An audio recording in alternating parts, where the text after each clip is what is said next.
Friends, நண்பர் ஒருத்தர் என்னுடைய வீடியோவில் கமெண்ட் பண்ணியிருந்தாரு. அதாவது இந்த பிப்ரவரி மாதம் 3,80,000 மியூச்சுவல் ஃபண்டில் இன்வெஸ்ட் பண்ணியிருக்காராம். இப்போ தான் என்ட்ரி ஆயிருக்காராம்.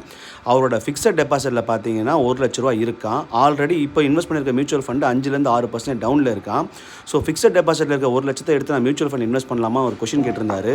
நான் அவருக்கு என்ன சொன்னேன்னா, தயவுசெய்து காலை பிடிச்சி கூட கேட்குறேன், அந்த தப்பை மட்டும் பண்ணிடாதீங்க.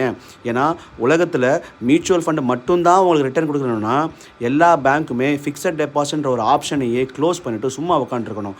அதனால் போர்ட்ஃபோலியோவை டைவர்சிஃபை பண்ணுறது தான் நம்ம இன்வெஸ்ட்மெண்ட்டில் நம்ம செய்கிற மிகப்பெரிய நல்ல விஷயம்.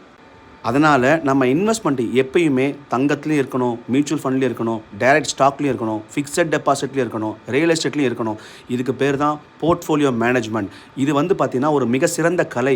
இந்த கலையை யார் சரியாக செய்கிறாங்களோ அவங்க தான் இன்வெஸ்ட்மெண்ட் ஜேர்னியில் சரியான வெற்றி அடைய முடியும். அதனால் நீங்களும் இந்த தப்பை செய்யாதீங்க. தொடர்ந்து எஸ்ஐபி பண்ணுங்கள். ஆனால் எஸ்ஐபி மட்டுமே, அதாவது மியூச்சுவல் ஃபண்டில் மட்டுமே பணம் சம்பாதிக்க முடியுன்ற தாட்டை தயவுசெய்து விட்டுருங்க. சேனலுக்கு தொடர்ந்து சப்போர்ட் பண்ணுங்கள். இந்த வீடியோ பிடிச்சிருந்தால் ஷேர் பண்ணுங்கள், லைக் பண்ணுங்கள். நன்றி, வணக்கம்.